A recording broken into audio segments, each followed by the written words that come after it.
Nahmaduhu wa nasta'inuhu wa nastaghfiruh wa na'udzu billahi min syururi anfusina wa min sayyiati a'malina. Man yahdihillahu fala mudhillalah wa man yudlil fala hadiyalah. Wa ashhadu an la ilaha illallah wahdahu la syarikalah wa ashhadu anna Muhammadan abduhu wa rasuluh. Allahumma salli ala sayyidina Muhammad wa ala alihi wa sahbihi wa man tabi'ahum bilisan ila yaumiddin, amma ba'. Assalamualaikum warahmatullahi wabarakatuh. Bersyukur kepada Allah Subhanahu wa taala dengan limpah kurnia dan hidayahnya kita dipertemukan lagi dalam majlis ilmu, majlis yang penuh barakah. Semoga kita sama-sama dapat manfaat daripada apa yang akan dikongsikan bersama, insya-Allah. Jadi para jemaah sekalian, selamat tahun baru. Dah setahun kita tak jumpa. Tahun lepas kita jumpa, tahun ni baru pertama kali. Jadi saya ucapkan ribuan terima kasih kepada ahli Jawatankuasa Surau tempat ubah jadual saya. Jadi bermula insya-Allah jadual saya ditukar kepada Khamis minggu kedua. Sebab dia sebenarnya hari Rabu tu banyak sangat, saya cuba hari ni insya-Allah. Jadi kita akan teruskan. Baik. Jadi kita teruskan pengajian kita menggunakan kitab Wasiat Imam Ibnu Qudamah, dan kita telah melihat wasiat sebelum ini tentang amanah 3 bulan turut-turut. Iaitu amanah ini Allah rakamkan dalam Al-Quran, innal aradnal amanah ila samawati wal jibal. Sesungguhnya amanah itu Allah tawarkan kepada langit, langit menolaknya. Allah tawarkan kepada bumi, bumi juga menolaknya. Allah tawarkan kepada gunung ganang juga menolaknya. Akhirnya Allah tawarkan kepada manusia, manusia menerimanya. Dan Allah nyatakan dalam Al-Quran, sesungguhnya manusia itu manusia yang bodoh, yang zalim. Dan kita telah lihat antara perkara-perkara yang dinasihatkan tentang amanah ini akan membawa kemudaratan yang besar kepada manusia kalau kita tidak jaga amanah. Itu yang terakhir. Dan malam ni kita buka wasiat baru, iaitu Imam Ibnu Qudamah menyusun beberapa amalan yang boleh kita lakukan, dan amalan itu disusun oleh Imam Ibnu Qudamah berdasarkan ganjaran-ganjaran yang cukup hebat. Jadi kita akan bacakan beberapa amalan dan insya-Allah kita boleh amalkan amalan-amalan tersebut. Jadi pada yang di kitab buka muka surat ke-50 pada bab kelebihan-kelebihan amalan. Wa qala al-musannifu rahimahullah, berkata Imam Ibnu Qudamah dalam wasiatnya pada bab kelebihan amalan pada muka surat ke-50. Ketahuilah olehmu, semoga Allah Subhanahu wa taala merahmatimu. Sesungguhnya akhlak yang mulia merupakan perkara yang paling berat timbangannya pada hari akhirat kelak. Ia akan membawa pemiliknya kepada darjat orang yang berpuasa serta mendirikan ibadah malam. Ini adalah amalan yang pertama. Imam Ibnu Qudamah dalam bab ni dia banyak amalan, tapi saya pecahkan kepada 3 saja. Amalan pertama, Imam Ibnu Qudamah nyatakan amalan yang kalau kamu lakukan amalan ini adalah amalan yang paling berat di sisi Allah. Tak ada amalan lain dah. Kalau ikut akal manusia ni tuan-tuan, amalan yang paling berat ganjaran tu solat jenazah tu. Solat jenazah, siapa yang solatkan jenazah dapat 1 kirat. 1 kirat perumpamaan gunung Uhud. Kalau ikut akal manusia ni, gunung diletak di atas timbangan Allah, confirm berat dah. Tak ada lagi berat dah. Tapi bayangkan, Imam Ibnu Qudamah menyatakan bukan itu yang paling berat. Amalan yang paling berat adalah akhlak yang mulia. Akhlak yang mulia menjadikan amalan yang paling berat di sisi Allah. Apa yang dikatakan oleh Imam Ibnu Qudamah dalam kitab ini sebenarnya dia berdasarkan daripada sebuah hadis qudsi yang mana Rasulullah sallallahu alaihi wasallam bersabda, "Ma min syai'in yudha'u fil mizan asqalu min husnil khuluq wa inna sahibil husnil khuluq la yabluru bihi darajata sahibi shaumi was salah." Tidak ada satu amalan sekiranya kamu letakkan di atas timbangan Allah lebih berat daripada akhlak yang mulia. Barang siapa mempunyai akhlak yang mulia, Allah angkat darjat dia. Setanding orang-orang yang rajin berpuasa, setanding dengan orang-orang yang rajin solat. Antaranya ganjaran yang pertama, itulah amalan yang paling berat. Kedua, kamu diangkat oleh Allah darjat kamu. Setanding dengan orang yang berpuasa, setanding dengan orang yang solat, disebabkan akhlak yang mulia. Malam ni tuan-tuan, saya perhalusi tentang akhlak. Kita berbicara tentang akhlak. Akhlak ni boring tajuk ni. Boring, jemaah boleh tidur tuan-tuan pasal akhlak ni. Daripada kecil kita pasal akhlak. Masuk sekolah rendah, masuk akhlak. Masuk sekolah menengah, akhlak. Masuk universiti, akhlak. Masuk surah ni pun akhlak. Tak habis-habis. Sebab apa akhlak ni penting? Pertama, kita lihat dalam Kamus Dewan Bahasa dan Pustaka. Akhlak ni ada 3 maksud. Pertama, dalam Kamus Dewan Bahasa dan Pustaka menjelaskan, yang pertama ialah budi pekerti manusia adalah akhlak. Kedua, kelakuan manusia juga akhlak. Ketiga, tabiat manusia juga akhlak. Sebab itu orang tua-tua cakap, engkau ni buang tabiat ni. Akhlak tu. Tapi tuan-tuan cari dalam kamus, buang tabiat takkan jumpa. Tabiat tu ada, buang tu tak ada. Mana datang orang tua-tua letak ayat ni pun tak tahulah. Kadang-kadang dia tambah kan, buang tabiat nak mampu ke apa. Buang tabiat tu, tabiat itu adalah akhlak. Itu mengata dalam kamus. Imam Al-Ghazali. Imam Al-Ghazali jelaskan benda yang paling mudah tentang akhlak. Imam Ghazali mengatakan sesuatu perbuatan ataupun kelakuan yang kamu lakukan tanpa perlu difikir. Sebagai contoh yang pertama, cara percakapan manusia. Banyaknya kamu bercakap benda yang baik, bercakap mendatang mendatangkan faedah, dia akhlak yang mulia. Kita boleh tengok daripada percakapan dia. Tetapi kalau dia bercakap dengan cara yang kasar, cakap benda yang tidak berfaedah, cakap yang benda yang tidak bermanfaat, itulah akhlak dia. Dia dizahirkan akhlak itu melalui cara percakapan manusia. Yang kedua, akhlak itu terzahir ketika mana seseorang itu terkejut ataupun melatah. Contoh tengok terkejut, Allahu Akbar, Subhanallah. Nasib baik dia memuji-muji Allah. Itu akhlak yang baik tu. Tapi kalau dia kata, mak kau hijau, semua dah sebut habis dah. Dia main sebut aja. Sebab apa tuan-tuan? Tak ada orang yang melatah. Dia akan cakap, kau tunggu. Aku fikir aku nak cakap apa kejap. Tak ada. Dia akan cakap apa yang dia nak cakap. Apa yang keluar daripada mulut manusia, itulah perkataan yang dia lazimi. Itulah perkataan yang dia lazimi. Itu perkara yang kedua. Yang ketiga, akhlak itu terzahir mengikut kata Imam Al-Ghazali rahimahullah mengatakan, akhlak yang ketiga terzahir ketika mana seseorang itu ditimpa musibah ataupun malapetaka. Sebagai contoh, para jemaah keluar kejap lagi daripada surau ni tersandung batu. Allahu Akbar, Subhanallah. Itu akhlak yang mulia. Tapi kalau dia tersandung batu, dia kata, bodoh punya batu, kau duduk sini. Siapa duduklah sana, batu tu pun kena marah. Itulah akhlak manusia. Tapi kalau ada pemuda dalam jamaah kita ni tuan, muda pula tu, dia tersandung batu, dia sebut Allahu Akbar, Subhanallah. Tuan-tuan ambil dia jadi menantu, insya-Allah okey. Akhlak dia tu bukan mudah. Itu di antara perkara yang diceritakan oleh Imam Al-Ghazali. Dalam Al-Quran, Allah jelaskan akhlak ini dalam Al-Quran dalam surah Al-Baqarah ayat ke-30. Wa iz qala rabbuka lil malaikata inni ja'ilun fil ardi khalifah. Yang bermaksud, Tuhanmu berfirman kepada malaikat, wahai malaikat, aku akan menjadikan khalifah yang akan mendiami muka bumi ini. Lalu malaikat mengatakan, ya Allah, adakah engkau ingin menjadikan khalifah yang suka bunuh-membunuh, melakukan maksiat, melakukan kemungkaran? Padahal kami para malaikat sentiasa bertasbih padamu ya Allah. Allah berfirman, sesungguhnya aku mengetahui apa yang engkau tidak ketahui. Dalam Al-Quran, Allah jelaskan akhlak manusia, akhlak yang buruk, bukan yang baik. Dan akhlak ini diceritakan oleh Allah sebelum kejadian Nabi Allah Adam alaihissalam. Itulah akhlak manusia.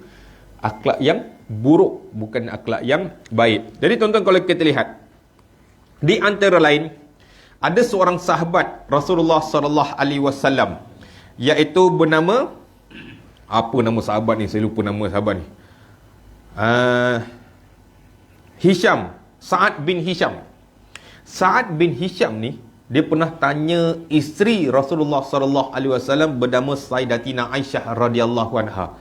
Dia mengatakan, wahai Aisyah, cuba kamu ceritakan akhlak Rasulullah. Jadi siapa yang patut cerita tentang akhlak Rasulullah ni tuan-tuan? Tidak lain tidak bukan isteri-isteri baginda, sahabat-sahabat baginda yang hidup sezaman dengan baginda. Itu yang layak menceritakan akhlak Rasulullah. Kita layak tak? Kita layak juga sebab kita baca. Tapi yang paling layak, yang hidup pada zaman Rasulullah, isteri-isteri Rasulullah, sahabat-sahabat Rasulullah, mereka paling layak menceritakan akhlak Rasulullah. Dan Sa'ad bin Hisham bertanya pada orang yang tepat, iaitu isteri Rasulullah sallallahu alaihi wasallam. Sayyidatina Aisyah mengatakan, wahai Sa'ad, kalau kau nak tahu tentang akhlak Rasulullah, kau baca tak Al-Quran? Baca tak sampai habis. Faham ke tak faham? Faham. Itulah akhlak Rasulullah sallallahu alaihi wasallam. Sesempurna Al-Quran, sempurna itulah akhlak Rasulullah sallallahu alaihi wasallam. Sebab itu Allah berfirman dalam surah Al-Ahzab ayat ke-21, laqad kana lakum fi Rasulillahi uswatun hasanah. Demi sesungguhnya pada diri Rasulullah sallallahu alaihi wasallam itu ada contoh tauladan yang terbaik, maka kamu ikutlah seperti mana yang Rasulullah nyatakan. Baik tuan-tuan, saya pergi kepada perkara yang kita nak tahu tentang akhlak. Saya bawakan beberapa kitab. Malam ni insya-Allah kita muhasabah diri, sama ada ataupun tidak akhlak itu pada kita. Kitab yang pertama adalah satu kitab bernama Tafsir Al-Mardu'i. Satu kitab tafsir yang diterbitkan oleh Dewan Bahasa dan Pustaka. Kalau tuan-tuan dapat kitab tafsir ni, senang baca. Tafsir ni dibangunkan, dia bukan ikut ayat, tapi diikut bab. Bab pertama bab keluarga, bab kedua bab ekonomi, dan ada satu bab khusus tentang akhlak. Dikumpulkan semua ayat Al-Quran tentang akhlak, dikumpulkan semua hadis tentang akhlak, 200 lebih muka surat. Kalau kita nak syarah malam ni, 3-4 helai muka surat habis. Nak habiskan bila? Bertahun nak habis. Jadi satu kitab itu diterbitkan oleh Dewan Bahasa dan Pustaka. Tuan-tuan dapat, tuan-tuan baca, mudah faham sebab apa? Ditulis oleh Dewan Bahasa dan Pustaka. Tafsir yang lain boleh juga baca, tapi kebanyakan tafsir kita ni daripada Indonesia. Ada butuh kat situ. Butuh binatang apa pula butuh ni? Indonesia kan?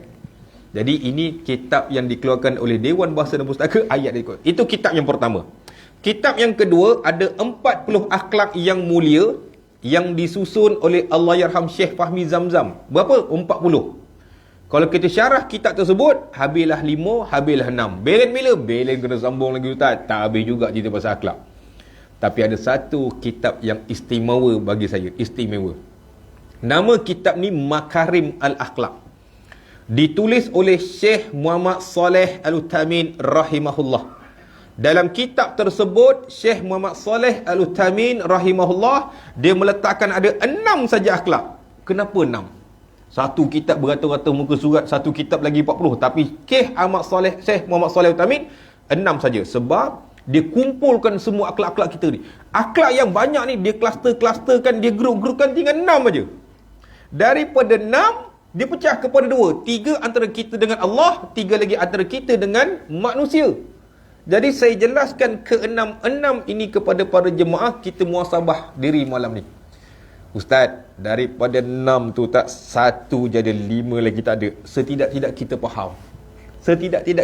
Sebab kamu nak dapatkan ganjaran yang paling berat di sisi Allah. Ustaz, 6 tu saya ada Ustaz. Ustaz cakap tu saya lah termasuk dengan tu. Kalau betul lah tuan-tuan ada ke 6 lepas semayang, jumpa saya tuan-tuan. Saya bagi belanja makan kat luar. Sebab saya belum pernah jumpa ada orang ke 6, termasuklah saya. Hebat kalau ada orang ke 6 perkara ni. Jadi malam ni kita muhasabah diri. Kalau tuan-tuan ada, tuan-tuan bergembira. Kalau tuan-tuan tak ada, masa masih panjang. Sebab itu majlis ilmu ni diwujudkan. Supaya kita ni diketuk. Kita ni faham ni. Oh, inilah akhlak yang sepatutnya. Selama ni aku buat tu, itulah akhlak. Tapi kurang cantik. Kita perbetulkan. Sampai kamu dapat ganjaran dia apa? Ganjaran paling berat di sisi Allah Subhanahu wa ta'ala. Baik, kita pergi satu persatu. Ada 6 perkara. Biasa ni ke-6 ni saya jelaskan pukul 10 habis tuan-tuan malam ni. Jagalah. Tahun baru kan? Baik, kita pergi yang pertama, iaitu 3 antara kita dengan Allah dahulu. Antara kita dengan Allah Subhanahu wa ta'ala, yang pertama akhlaknya ialah mempercayai apa yang terkandung dalam Al-Quran dan juga hadis Rasulullah sallallahu alaihi wasallam. Nampak senang kan? Kita percaya, kita beriman kepada Al-Quran, kita beriman kepada hadis, apa yang hadis sampai kita ikut, dah cukup untuk melayakkan kamu dapat akhlak yang pertama. Kenapa diletakkan sebagai Al-Quran dahulu? Sebab Al-Quran ini Allah dantakan, iaitu dalam surah An-Nisa ayat ke-87. Wa man asdaqu minallahi hadisa, tidak ada perkataan yang lebih benar melainkan perkataan Allah, iaitu Al-Quranul Karim. Tuan-tuan, kalau tuan-tuan dapat satu kitab, nama kitab ni 100 orang yang berpengaruh di muka bumi, ditulis oleh orang kafir, 100 the most influential person in the world. Dalam 100 orang tu, orang kafir ni letak Rasulullah nombor 1. Dan buku ni tuan-tuan dekat Malaysia tak ada. Saya beli ke eBay, dapat juga buku ni. Saya tak puas hati, saya baca juga kenapa orang kafir ni letakkan Rasulullah nombor 1. Bukan Nabi Isa nombor 1. Bukan. Nabi Isa nombor 3. Rasulullah nombor 1. Rupa-rupanya antara sebab dia mengatakan Rasulullah berpengaruh di atas muka bumi ni sampai hari kiamat, pengaruh Rasulullah masih berjalan. Sebab dengan Al-Quran. Dengan Al-Quran, ketika mana Rasulullah masih hidup lagi, Al-Quran itu telah ditulis. Berbanding dengan kitab Injil, lain. Ditulis oleh ketika mana zaman Rasulullah masih hidup, ditulis dan dikumpulkan, dan sampai sekarang sekiranya manusia ataupun orang Islam masih membaca Al-Quran, pengaruh Rasulullah masih berjalan sampai sekarang. Tuan-tuan, kita belajar dekat sekolah, kita belajar teori kan, teori macam-macam teori lah, mak-mak. Selagi kita sebut nama-nama teori ni, orang yang mereka teori itu pengaruh dia masih berjalan. Samalah Rasulullah. Selagi mana kamu baca Al-Quran, selagi mana kamu berselawat, selagi mana kamu sebut Rasulullah, pengaruh Rasulullah selama berjalan sampai sekarang. Sebab itu Rasulullah letakkan nombor 1, Al-Quranul Karim. Tuan-tuan baca, ada 6 sebab dalam sebab tu. Yang kedua, kita tengok Allah berfirman dalam surah Hud ayat yang pertama tentang Al-Quran. Alif Lam Ra, kitabun uhkimat ayatuhu summa fusilat min ladun hakimin khabir. Yang bermaksud Alif Lam Ra, inilah ayat-ayat yang disusun rapi, kemudian dijelaskan secara terperinci, yang diturunkan daripada sisi Allah yang maha teliti lagi maha bijaksana. Siapa yang menurunkan Al-Quran? Allah yang turunkan Al-Quran. Siapa yang menyusunnya? Allah yang menyusunnya. Siapa yang menjelaskannya? Allah juga yang menjelaskannya. Sebab itu orang yang beriman kepada Al-Quran, ingat Al-Quran boleh bagi syafaat. Dan ingat, orang-orang Islam, sandaran kita yang pertama adalah Al-Quranul Karim. Dan saya yakin dalam surau ni semua yakin dengan Al-Quran. Kalau tuan-tuan tak yakin dengan Al-Quran, mungkin tuan-tuan pun tak datang kuliah maghrib malam ni. Tetapi ingat, tak sempurna hanya Al-Quran. Dia kena dengan hadis. Hadis ni tuan-tuan mati Allah, ada di kalangan kita ni kan menolak hadis. Pandai tuan-tuan. Dia kata, Ustaz baca Al-Quran tadi kan, waman asdaqu minallahi hadisa. Tidak ada perkataan yang lebih benar melainkan perkataan Allah, iaitu Al-Quran. Kita ikut Al-Quran je lah Ustaz. Kenapa ikut hadis pula? Ada tak golongan ni? Ada. Tuan-tuan, kita lihat. Kenapa dalam kitab ini dia meletakkan kita wajib beriman ataupun mengikut apa yang disampaikan oleh Rasulullah sallallahu alaihi wasallam. Zaman kita yang menolak hadis ni, kita tak pelik sebab zaman Rasulullah lagi dah ada orang menolak hadis. Ketika mana? Peristiwa Isra' dan Mi'raj. Bulan depan masuk Isra' dan Mi'raj. Tuan-tuan, Isra' dan Mi'raj ni kalau tuan-tuan baca dalam satu hadis yang diriwayatkan oleh Imam Muslim, panjang lebar hadis tersebut. Di antaranya dalam Isra' Mi'raj ni, bila Rasulullah pergi ke Masjidil Aqsa, dimirakkan naik ke atas langit, bila Rasulullah turun, Rasulullah dalam ketakutan. Sebab apa Rasulullah takut? Perkara yang terjadi Rasulullah kena sampaikan. Sedangkan perkara yang sebelum ini pun Rasulullah sampaikan orang tolak, ini ke perkara yang lagi besar, yang mustahil dalam kepala otak kita boleh percaya. Rasulullah duduk ketika mana turun daripada langit, Rasulullah dalam gementar. Datang pula Abu Jahal. Abu Jahal mengatakan, ya Muhammad, tak ada cerita baru ke pagi ni? Seolah-olah nak menyindir. Jadi Rasulullah beritahu, ada. Apa ceritanya? Ceritanya malam tadi aku dah pergi Masjidil Aqsa, kemudian naik ke atas langit. Lalu Abu Jahal mengatakan, habis yang kau duduk dekat sini pasal apa? Sebab nak pergi Masjidil Aqsa 40 hari. Engkau cerita dah tempoh satu malam. Yang kau duduk di sini pasal apa? Dia seolah-olah menyindir. Dan Abu Jahal mengatakan, ya Muhammad, aku akan panggil semua orang berhimpun dekat sini, kau cerita balik macam mana kau cerita pada aku. Rasulullah kata, boleh, no problem. Tapi tak cakaplah orang putih. Tak ada masalah. Lalu dikumpulkan ni, ramai ni. Dikumpulkan, dan Abu Jahal mengatakan, ya Muhammad, kau cerita balik macam mana kau cerita pada aku. Rasulullah cerita balik semula. Aku telah pergi ke Masjidil Aqsa, dimiraskan naik ke atas langit. Semuanya Rasulullah ceritakan. Dalam ramai-ramai ni, satu golongan murtad. Murtad sebab apa? Tak percaya ni cerita apa ni? Cerita tak masuk akal. Nak pergi pun 40 hari, tapi cerita dah tempoh 1 malam. Satu golongan murtad yang beriman kepada Allah, yang beriman kepada Rasulullah, murtad. Ini yang Rasulullah takut. Asal dah beriman lah, tapi keluar murtad. Golongan yang kedua, pergi berjumpa dengan Sayyidina Abu Bakar. Dia mengatakan, wahai Abu Bakar, kau dah dengar cerita belum Muhammad cerita? Cerita apa? Cerita naik ke langit. Dan Abu Bakar mengatakan, kalaulah cerita ini keluar daripada mulut orang yang bernama Muhammad, lebih daripada itu pun aku percaya. Sebab itu dia gelar As-Siddiq. Golongan yang ketiga, datang pada Rasulullah, mengatakan, ya Muhammad, kalau betul-betul dah pergi Masjid Asar, ceritakan bentuk masjid. Sebab kalau kau dah sampai, mesti kau boleh cerita. Macam saya lah. Saya dah sampai Masjid Surau Taqwa, saya boleh ceritakan bentuk surau ni. Jadi Rasulullah ceritakan satu persatu dengan jelas. Dan hamba Allah ini bertanya sebab apa? Dia memang berasal daripada Masjid Aqsa. Orang yang bertanya ni, dia katakan, apa yang dikatakan oleh Muhammad adalah benar. Wallahi, memang benar pun. Ciri-ciri masjid yang disebutkan memang benar, tapi kami tetap tak percaya. Nampak? 3 golongan ni. Zaman Rasulullah pun dah tolak. Zaman sekarang, lagilah banyak. Tuan-tuan, ada satu hadis yang nak bagi tunjuk kepada kita kenapa kita kena percaya kepada hadis. Abu Hurairah radhiyallahu anhu berkata, Rasulullah sallallahu alaihi wasallam bersabda, "Iza waqa'a az-zababu fi syarbi ahadikum falyaqmis, summa lizanzifu fa inna fihi ina janahi ida wa ufra shifa wal ufra shifa." Apabila masuk seekor lalat dalam minuman kamu, kamu tenggelamkan lalat tersebut, kerana sesungguhnya di sebelah sayapnya ada racun dan di sebelah sayap lagi ada penawar. Siapa yang cakap? Rasulullah sallallahu alaihi wasallam yang bagi tahu. Kalau saya yang bagi tahu dekat jemaah tentang perkara ini, jemaah akan cakap, ustaz ni bohong ni. Kaji Quran tak habis kau pergi kaji lalat pula. Bukan saya cakap, Rasulullah bagi tahu. Tentang perkara ini, kenapa kita wajib percaya? Sebab di dalam Al-Quran, Allah jelaskan dalam surah Al-An'am ayat ke-50, yang mana Allah berfirman, katakanlah wahai Muhammad, aku tidak mengatakan kepada kamu semua bahawasanya perbendaharaan Allah ada di sisiku, dan aku tidak mengatakan kepada kamu semua bahawasanya aku mengetahui benda-benda gaib, dan aku juga tidak mengatakan kepada kamu bahawasanya aku adalah malaikat, dan tidaklah aku berkata-kata melainkan apa yang diwahyukan oleh Allah kepadaku. Barulah Rasulullah bercakap. Rasulullah bagi tahu, Rasulullah bukan tahu benda gaib, Rasulullah bukan malaikat, dan Rasulullah tidak bercakap melainkan apa yang diwahyukan oleh Allah kepada Rasulullah SAW. Kalau kita percaya pada Al-Quran, wajib kamu percaya kepada hadis. Habis akhlak yang pertama.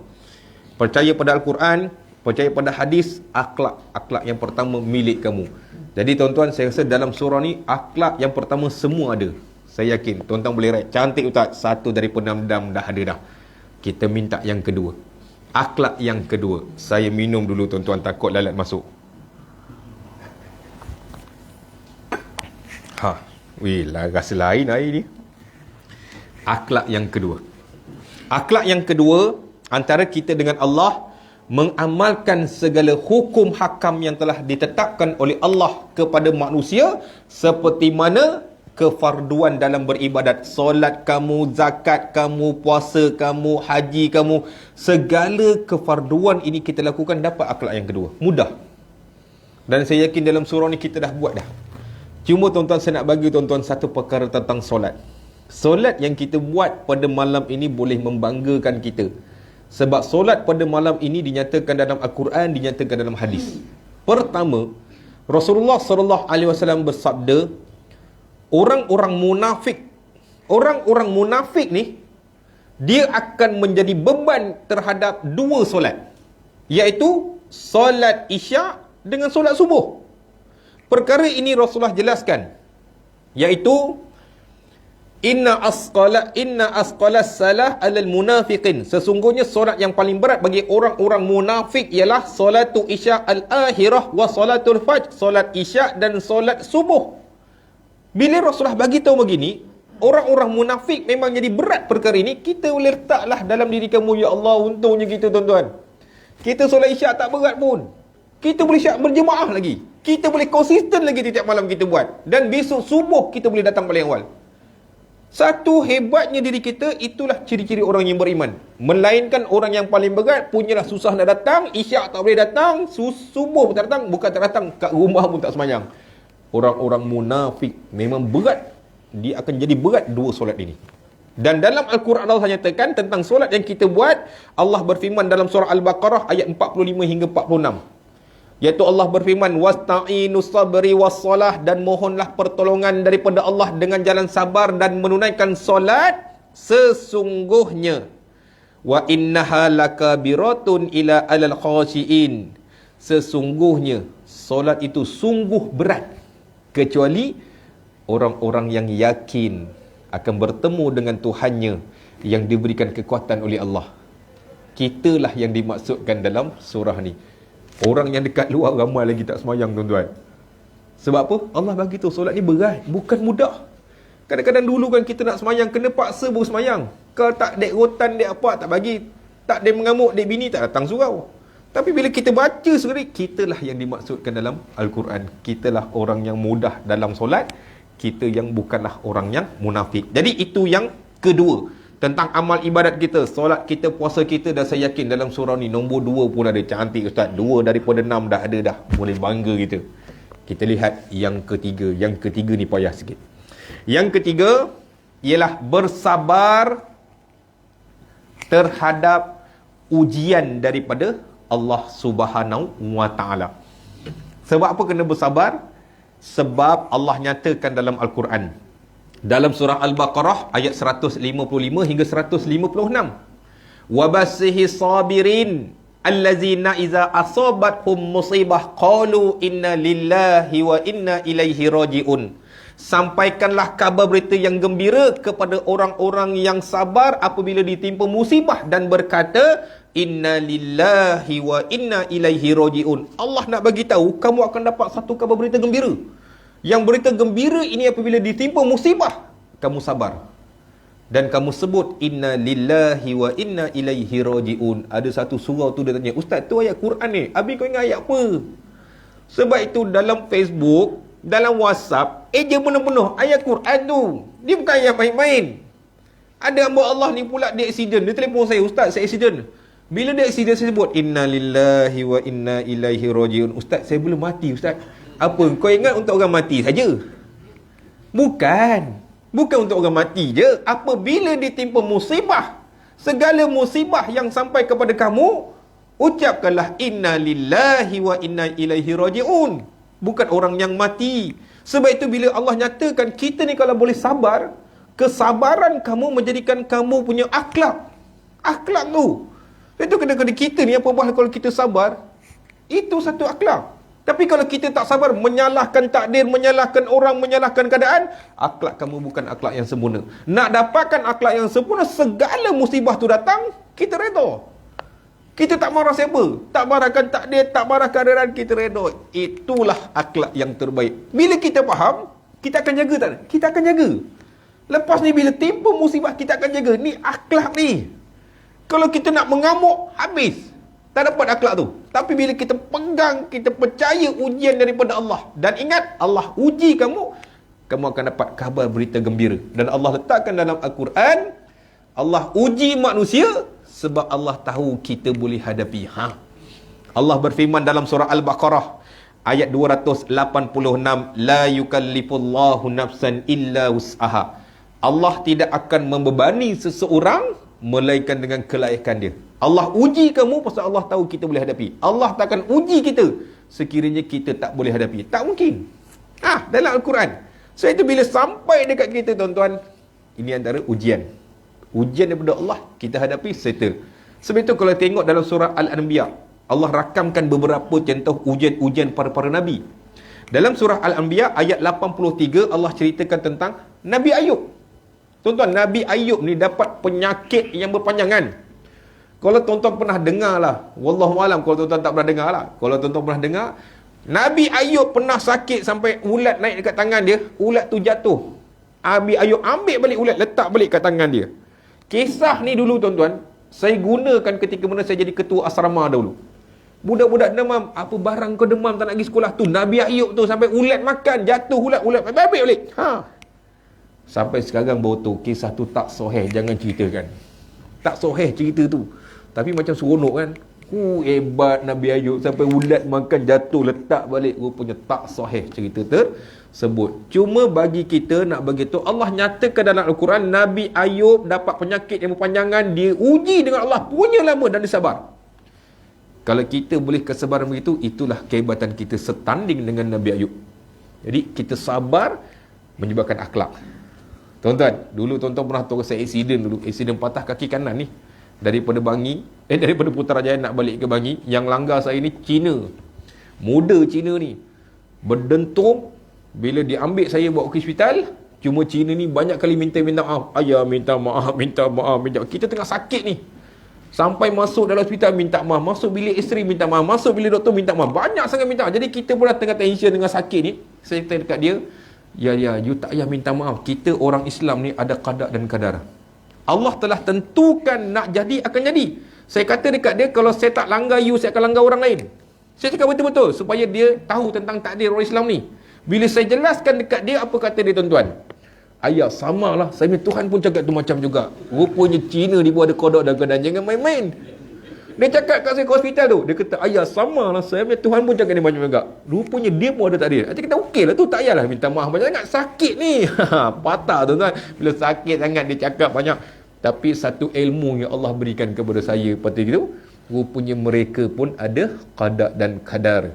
Mereka pun percaya tentang ketentuan daripada Tuhan mereka. Jadi itu di antara tiga, selesai. Nombor satu saya yakin tuan-tuan ada. Nombor dua saya yakin tuan-tuan ada. Nombor tiga ni saya was-was. Sebab saya sendiri kadang-kadang kita marah juga ni. Tapi bila kita ingat tentang akhlak, kamu sabar ketika itu, akhlak milik kamu. Tapi kalau kamu tak sabar, kamu menyalahkan orang lain, tak dapat. Tak dapat akhlak tersebut. Habis tiga perkara antara kita dengan Allah. Selesai. Kita masuk perkara yang lagi tiga. Antara kita dengan manusia. Syekh Muhammad Saleh Al-Uthaymeen rahimahullah mengatakan, antara tiga inilah antara kita dengan manusia, akhlak inilah yang menyebabkan kita terjerumus ke dalam neraka Allah. Sebab dia susah. Kenapa susah? Antara kita dengan Allah, dia one way communication. Maksudnya Allah arah kita ikut, Allah arah kita ikut, Allah uji kita sabar. Dia one way communication. Tapi antara dengan manusia, two way communication. Antara kita perangai pun lebih kurang sama, kehendak pun sama, nafsu pun sama, macam-macam semuanya sama. Jadi persamaan ini menyebabkan kesukaran kepada kita. Tapi kalau kamu berjayalah antara tiga yang lagi akhir ni, memang hebat. Memang hebat. Tapi setidak-tidak kita faham, kita cuba ubah. InsyaAllah boleh. InsyaAllah boleh. Sebab itu Allah letakkan ganjaran yang paling berat, akhlak yang mulia. Kita cuba capai. Baik, kita masuk yang keempat. Ataupun yang pertama antara manusia.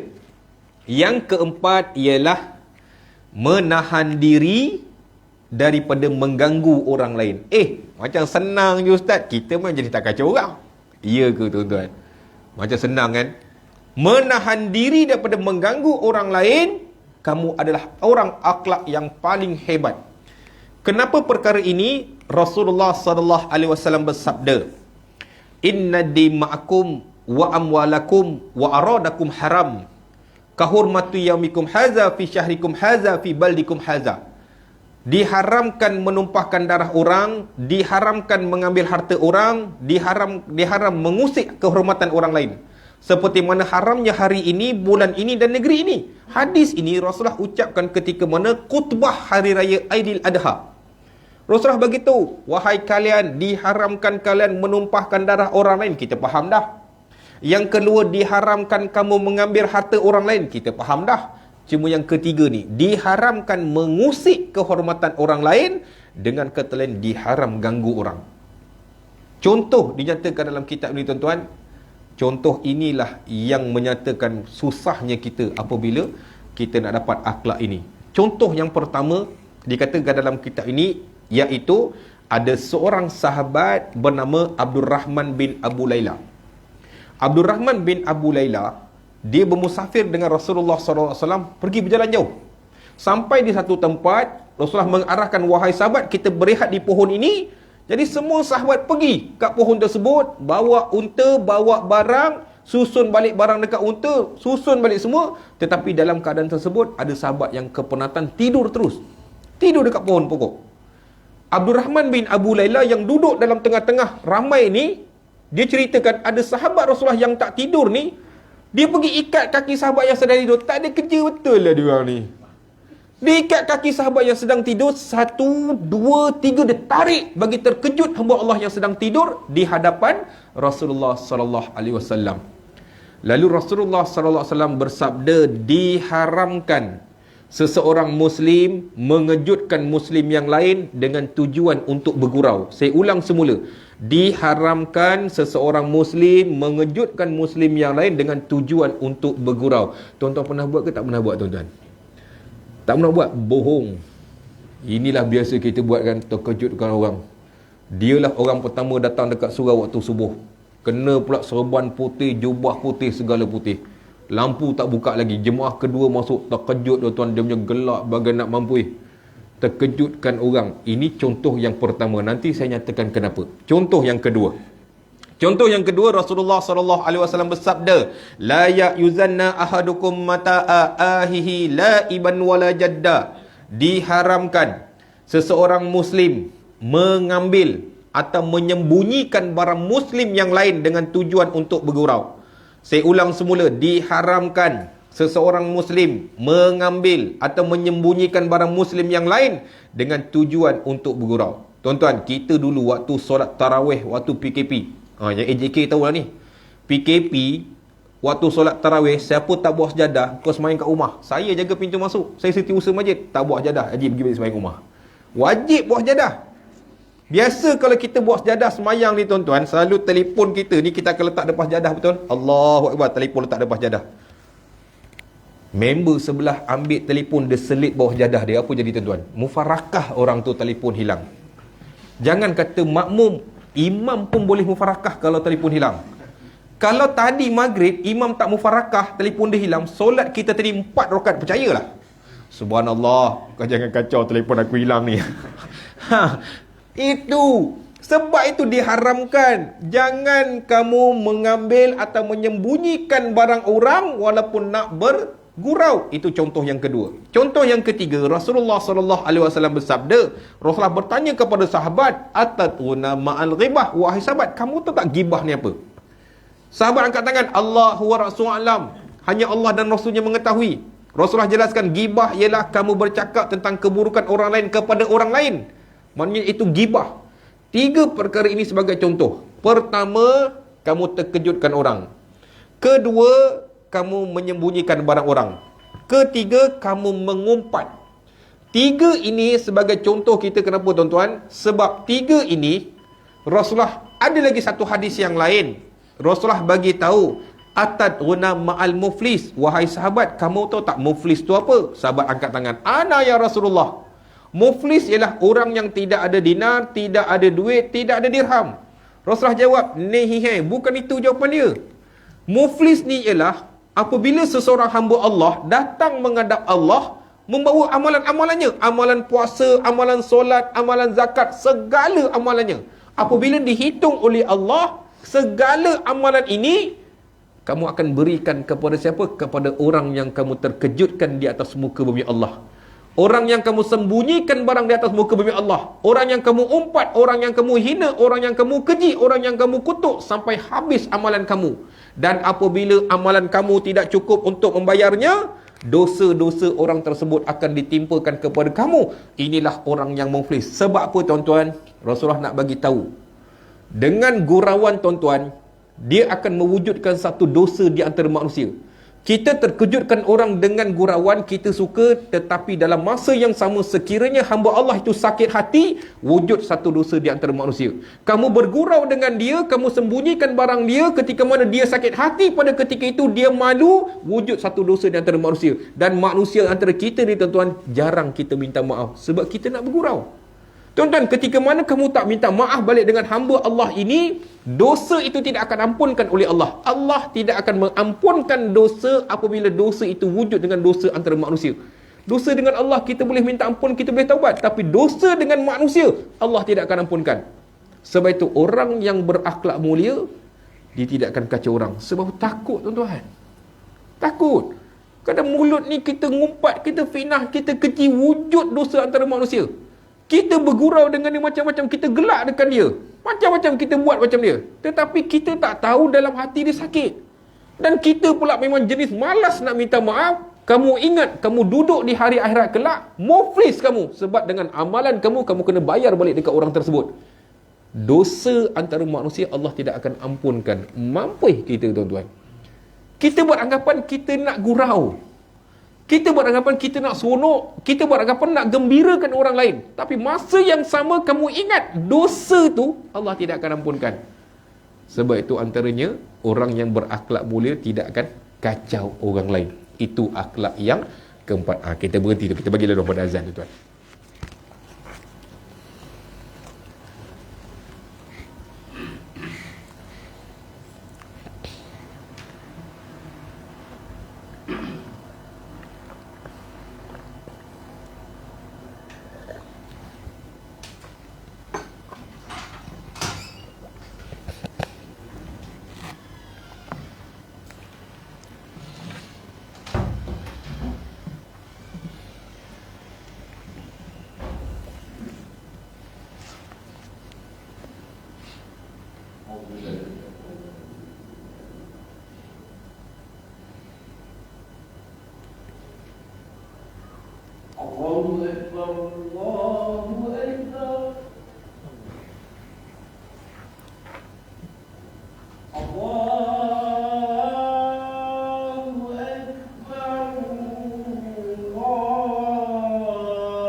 Baik tuan-tuan, kita sambung.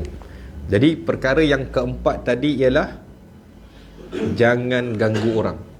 Saya biasa habis kuliah bab ni, ada satu tempat ada jemaah tanya, ustaz, macam mana dengan sahabat yang kita tak jumpa dah ustaz, tapi dulu memang saya buat dia, saya kacau dia selalu, tapi dah tahu ni macam mana, sekarang tak jumpa dah tuan-tuan. Tuan-tuan, soalan ni bila sampai dekat saya cukup suka. Maksudnya apa? Maksudnya tuan-tuan tergerak juga hati fikirkan macam manalah dosa-dosa lama ni. Sebab Allah tidak akan ampunkan dosa di antara manusia.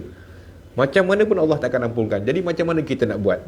Sebab itu antaranya dalam kitab mengatakan, kalau kita mengetahui tentang dosa antara manusia yang telah lalu, kita keraplah memohon keampunan kepada Allah agar dibukakan hati orang tersebut untuk mengampunkan kita, dan kita juga sentiasalah memaafkan orang. Mana kita ni tuan-tuan juga, kalau lepas solat tadi tuan-tuan salamlah semua dengan jemaah tu lebih baik. Sebab salam itu boleh menggugurkan dosa di antara kita. Kadang-kadang kita tak sengaja. Jadi ini antara perkara yang boleh dilakukan. InsyaAllah Allah menyukai orang yang menginsafi tentang dirinya. Baik, kita masuk yang keempat. Yang keempat, kalau 3 dah payah macam tu, 4 agak-agak macam mana ustaz? Yang kelima, 4 tadi nasib baik. Rupanya nasib. Ada juga orang ingatkan saya. Saya ingat nak patah balik tadi. Yang kelima. Yang patah balik tak habis kita malam ni. Yang kelima ialah bersabar. Yang kelima ialah balas kejahatan seseorang dengan cara yang paling baik. Lagi masalah, kita ni kadang-kadang kan panas baran kan. Lagi paling pula orang Melayu kan, hutang darah pasti dibalas dengan darah. Itu mat kilau.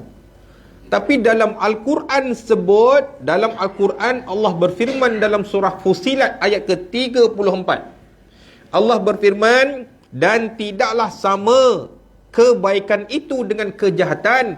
Tolaklah kejahatan itu dengan cara yang paling baik sehingga permusuhan yang ada tu hilang. Jadilah kamu berbaik-baik di antara kamu. Maksudnya, orang buat jahat dengan kita, kita balas dengan kebaikan, baru dapat akhlak yang sempurna.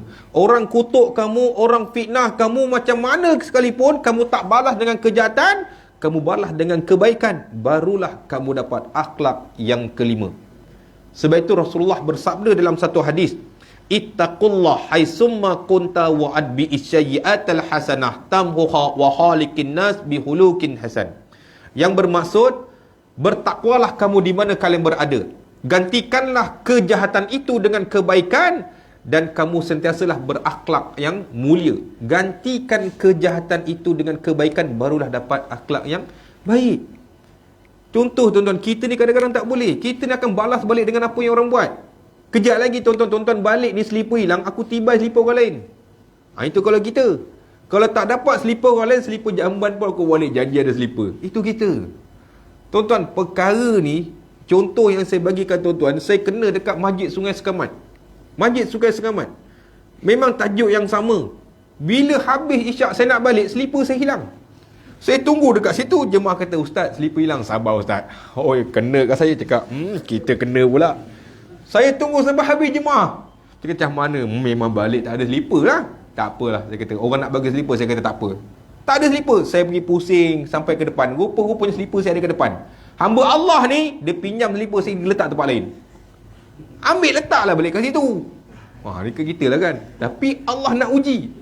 Kita sampaikan ilmu, kalau kamu tak boleh sabar, memang saya lagi teruk daripada jemaah. Orang yang sampaikan ilmu ni, kalau apa yang disampaikan dia tak praktiskan, saya lebih hina daripada orang yang mendengar. Ingat perkara tersebut. Orang yang menyampaikan tu perlu dia praktikan dulu. Jadi saya kena, ustaz, sabar ustaz. Sabarlah ni, selipar hilang. Ini contoh. Maksudnya orang balas buat kejahatan, kita balas dengan kebaikan. Kita lihat sebagai salah satu contoh dalam peperangan Uhud. Dalam peperangan Uhud, selepas habis peperangan Uhud, yang syahid ni berjumlah berapa? 70 orang. 63 daripada golongan Ansar, 7 orang daripada golongan Muhajirin. Bila golongan ni banyak sangat meninggal, golongan Ansar yang masih hidup, dia nak balas dendam. Kami akan bunuh 700 orang sebab kamu bunuh orang kami 70 orang. Golongan Ansar ni memang kaki perang, dan perang ni hobi mereka. Mereka akan berperang ni biasa dah. Bila Rasulullah sampai, Rasulullah tengok satu jenazah demi satu jenazah, Rasulullah hampir menitiskan air mata. Sebab apa? Kalau tuan-tuan baca dalam peperangan Uhud ni, jasad orang Islam yang dah meninggal ni dikelar dada ni, dikelar sampai putus pun ada. Dia geram sangat pada jasad-jasad orang Islam. Bila Rasulullah datang tengok satu persatu, Rasulullah hampir menangis. Bila Rasulullah berhenti pada satu jenazah, Rasulullah menangis kat jenazah tersebut. Siapa jenazah itu? Saidina Hamzah. Saidina Hamzah, jasadnya lebih teruk, dikelar ni sampai ditepuk dada ni. Ada satu riwayat mengatakan dikeluarkan jantung Saidina Hamzah. Jantung tu dikeluar daripada tubuh badan. Rasulullah menangis sebab apa? Saidina Hamzah ni berjuang sama-sama Rasulullah, bersusah payah Rasulullah, sama-sama. Jadi bila Rasulullah menangis dekat situ, Rasulullah berkata, aku akan balas dendam. Aku akan bunuh 70 orang terhadap apa yang dilakukan atasmu wahai Saidina Hamzah. Ini kata-kata Rasulullah. Rasulullah nak balas dengan apa yang mereka lakukan. Bila Rasulullah cakap macam, turun malaikat Jibril. Malaikat Jibril turun dan mengatakan, ya Rasulullah, Allah berfirman dalam surah An-Nahlu ayat 126 hingga 128 yang bermaksud sekiranya kamu nak balas dendam, balaslah dengan balasan yang setimpal. Maksudnya boleh ke tak boleh? Boleh. Akan tetapi sekiranya kamu boleh bersabar, bersabar itu lebih hebat daripada segala-galanya, dan kesabaran itu datang daripada Allah. Setiap kali kita sabar ni, sabar tu datang daripada Allah tu. Allah cuba datangkan, tenangkan kita balik dengan apa saja keadaan. Orang buat macam mana kita tak balas. Kesabaran tu datang daripada Allah Subhanahu Wa Taala. Sebab itu kalau orang buat jahat dengan kita, kita boleh balas, tuan-tuan. Tuan-tuanlah dia champion. Memang hebat. Tapi kalau sebelum ni kita tak tahu, kita boleh buat. Sebab itu amalan yang paling besar, paling berat di sisi Allah. Kamu sabar bila jadinya perkara begini. Kemudian dalam Al-Quran lagi, Allah nyatakan ayat yang kedua tentang kesabaran. Iaitu Allah berfirman dalam surah Ali Imran ayat 159 yang bermaksud, maka berkat dengan rahmat Allah engkau wahai Muhammad telah berlaku lemah lembut terhadap mereka. Sekiranya engkau bersifat kasar, sudah pasti mereka akan lari daripada kamu. Oleh itu yang pertama, maafkan mereka. Yang kedua, doakan mereka. Yang ketiga, bermuasyarah dengan mereka. Apa maksud dia? Maksudnya lah, orang buat jahat dengan kamu, orang fitnah kamu, orang kutuk kamu, orang keji kamu, pertama, maafkan dia dulu. Engkau kutuk aku maafkan, no problem. Yang kedua, doa pula untuk dia. Ya Allah, kau berikanlah petunjuk dan hidayah kepadanya. Ya Allah, kau ampunkanlah dosa-dosanya. Ya Allah. Itu yang kedua. Yang ketiga, duduk dengan dia, ubah dia. Barulah kamu dapat akhlak yang hebat. Akhlak itu akan datang, pertama kamu maafkan orang. Kedua, kamu doakan dia. Ketiga, kamu ubah dia. Barulah akhlak yang hebat itu milik kamu. Ingat, senang tuan-tuan. Payah kita pula nak doakan dia. Memang tak doa dia. Aku doa kau masuk neraka terus. Kita kan. Tapi tak, itu bukan cara dia. Itu bukan cara dia. Nak maafkan orang ingat senang ke? Lagilah susah. Engkau kutuk aku belakang-belakang nak maafkan kau. Kira salam. Tapi kalau nak dapat akhlak, itu yang diajarkan di dalam Al-Quran. Sebagai contoh tuan-tuan, kejap lagi kita keluar ni motor hilang. Sejam lepas tu motor pun dapat, pencuri pun dapat. Agak-agak lunyai ke tak lunyai? Lunyai. Tok Imam belasah dulu. Motor Tok Imam dia hebat. Tapi bila kita ingat tentang akhlak, kita tangkap dia tadi. Kita dah tangkap dia. Dia pun dah ngaku dah. Kau curi motor tadi kan? Dah ngaku dah. Oleh demikian, kau ambil kunci, kau ambil geran, kau pergi tukar nama terus. Bukan itu cara dia. Kalau tuan-tuan buat motor saya pun hilang. Tapi nak bagi tahu, maksudnya itu caranya. Kita kena berhati-hati. Maksudnya pertama, kamu maafkan dia. Apa-apa hal, maafkan dulu. Kedua, doakan dia. Ketiga, duduk dia, ubah dia. Kamu akan dapat akhlak yang kelima, iaitu balaslah kejahatan itu dengan cara yang paling baik. Barulah kita dapat. Tuan-tuan buka kejap lagi, saya bagi satu cerita. Tuan-tuan buka dekat Google, tuan-tuan baca satu kisah doa Taif. Doa Taif ni, Rasulullah doa ni. Dalam doa Taif, Rasulullah pergi Taif, Rasulullah dibaling batu berdarah-darah. Dalam riwayat katakan darah tu menitis sampai ke jari. Maksud darah tu punyalah banyak. Zaid sahabat Rasulullah halang daripada batu dibaling, punyalah teruk. Bila Rasulullah duduk di satu kebun, datang malaikat menjaga gunung. Malaikat mengatakan, ya Rasulullah, kalau kau nak, aku terbalikkan gunung ni, mati semua orang Taif. Itu tawaran daripada siapa? Malaikat kepada Rasulullah selepas Rasulullah berdoa dalam doa Taif. Apa kata Rasulullah, tuan-tuan? Kalau kita macam mana? Pergi kita balikkan bagi mampu semua. Itu kita. Tapi Rasulullah tak. Rasulullah baca doa. Apa doa? Doa Rasulullah baca, Allahumma ahdi qaum fa innahum la ya'lamun. Ya Allah, kau berikanlah hidayah kepada semua penduduk Taif sebab mereka tak tahu. Ya Allah, siap doa. Kita dapat abuan terbalik bagi mampu semua. Itu kita. Tapi Rasulullah ajar kita. Rasulullah doa kepada mereka, Ya Allah, mereka kaum yang tak tahu. Ya Allah, kau berikanlah petunjuk hidayah, kau bantulah mereka. Ya Allah, berikanlah macam-macam. Hebatnya Rasulullah. Kita boleh buat, insya-Allah kita boleh buat. Dan yang terakhir, habis juga, sampai juga yang terakhir, tuan-tuan. Yang terakhir, yang keenam. Akhlak yang keenam ialah akhlak ni paling senang. Dalam keenam-enam kita baca tadi, akhlak ni yang paling senang. Dan kalau tuan-tuan tak boleh buat, tak tahulah. Akhlak yang keenam, bermanis muka apabila berhadapan dengan manusia lain. Kenapa dia tulis bermanis muka? Saya pun tak tahu. Rupanya bila saya baca, penting. Akhlak yang terbaik apabila kita berhadapan dengan jemaah ni, kita duduk dalam jemaah, manis muka tu akhlak. Kita lihat dalam Al-Quran dan dalam hadis Rasulullah SAW bersabda, la tahqiranna minal ma'rufi syai'a walau antalqa ahaqa biwajirtab. Janganlah kamu meremeh-remehkan sesuatu amalan yang kamu nampak orang lain buat. Termasuklah apabila orang senyum dengan kamu. Jemaah kita ni, tuan-tuan, ada yang sapu sampah, susun kitab ni, kita jangan remeh-remehkan amalan dia. Sebab itu amalan. Termasuklah bila kita nampak jemaah senyum dengan kita, jangan remeh-remehkan. Sebab Rasulullah bagi tahu, senyuman satu amalan, senyuman satu sedekah, senyuman satu ibadat. Kenapa Rasulullah tegur perkara ini, tuan? Sebab kita melakukan perkara yang sebaliknya. Apa yang kita buat? Dengan orang senyum, kau tengok dia senyum, nak pinjam duit lah tu. La ilaha illallah, ada je dia, tak ada kerja lain ke? Kenapa Rasulullah tegur? Sebab kita buat. Kau tengok dia senyum, nak suruh belanja makan lah tu.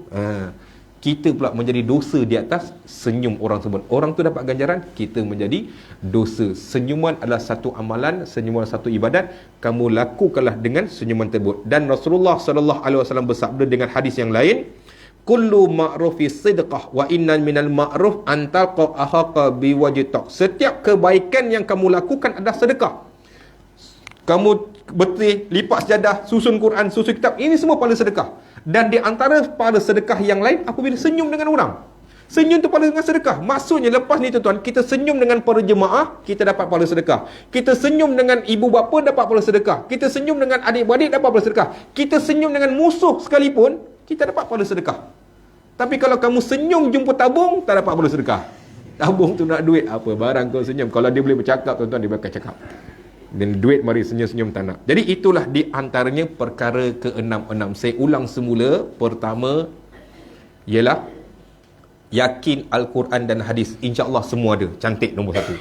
Yang kedua, mengamalkan segala hukum hakam kefarduan yang telah Allah fardukan kepada kita. Saya yakin semua jemaah ni ada. Yang ketiga, sabar apabila dihadapi musibah. Ustaz ni 50-50. Kadang-kadang sabar, kadang-kadang tak sabar. Kita berubah, tuan-tuan. Sebab ni melibatkan akhlak. Yang keempat, jangan kacau orang. Ustaz ni payah, Ustaz. Saya punya hobi memang kacau orang. Tak kacau, tak boleh tidur. Kita ubah, jangan kacau orang. Yang kelima, balaslah kejahatan itu dengan kebaikan. Lagi payah, Ustaz. Saya panas bagan. Hilangkan panas bagan. Dan yang keenam, senyum sokmo. Tuan-tuan, sebagai penutup, ni betul-betul tutup ni. Sebagai penutup, sebenarnya ke-6 perkara ni, Rasulullah ajar kita macam mana kita nak dapat. Cukup senang. Rasulullah ajar kita, tuan-tuan tak payah pening macam mana nak ubah diri tuan-tuan. Rasulullah ajar kita satu resepi macam mana kita nak ubah hidup kita, hidup akhlak kita. Rasulullah berikan 2 perumpamaan. Perumpamaan pertama, Rasulullah mengatakan seorang peniaga menjual minyak wangi dan peniaga ni akhlak yang baik. Yang kedua, seorang peniaga jual besi, akhlak dia buruk. Rasulullah kata kita sebagai pembeli, bila kita pergi kepada kedai minyak wangi, walaupun kita tak beli minyak wangi, tapi haruman tu melekat pada baju kamu, bermaksud akhlak yang baik akan jatuh pada kamu bila kamu berdamping dengan orang ini. Yang kedua, bila kita pergi ke kedai besi tadi, walaupun tak beli besi tersebut, tapi percikan api itu akan merosakkan baju kamu. Bila kamu berdamping dengan dia, akhlak yang buruk akan masuk kepada kamu. Dengan kata lain, kita berdamping dengan orang-orang yang hebat. Seperti mana dalam surau ni tuan-tuan, percayalah, duduk dalam surau ni tuan-tuan, semuanya akhlak yang baik ketika mana kita duduk dalam surau. Tapi dekat luar dia lain perangai dia. Tapi kita akan duduk dalam satu golongan yang baik, Allah ubah kamu jadi yang baik. Contoh yang paling hebat, tuan-tuan, kalau tuan-tuan lepas kuliah ni pergi kedai mamak, kalau pergi seorang-seorang, tuan-tuan akan lipat ni kopiah ni masuk dalam poket ni. Ui, segan bit, nanti orang panggil aku ustaz. Tapi kalau tuan-tuan pergi duduk satu meja semua pakai kopiah, tuan-tuan tak akan buka kopiah tuan-tuan sampai dekat rumah. Bang tak buka pada tadi. Oh, lupa buka. Kenapa tuan-tuan tak buka? Sebab tuan-tuan didampingi dengan orang-orang yang baik. Tuan-tuan akan diubah secara automatik dengan kedudukan orang sekeliling. Ini yang Rasulullah ajar pada kita. Nak dapatkan akhlak mulia senang, berdamping dengan orang yang baik. Kamu berdamping dengan orang yang tidak baik, kamu dapat akhlak seperti mana orang yang tidak baik. Yang baik itu datang daripada Allah, kekurangan itu datang daripada saya sendiri. Saya minta ampun, saya minta maaf sekiranya tersalah bahasa. Wabila taufiq wal hidayah. Wassalamualaikum warahmatullahi wabarakatuh. Bismillahirrahmanirrahim. Alhamdulillahirabbil alamin wassalatu wassalamu ala asyrafil anbiya'i wal mursalin wa ala alihi washabbihi ajmain. Rabbana atina fid dunya hasanah wa fil akhirati hasanah wa qina azabannar. Bi fadli subhanaka rabbi amma yasifun wassalamu ala mursalin walhamdulillahi rabbil alamin. Taqabbalallahu minkum.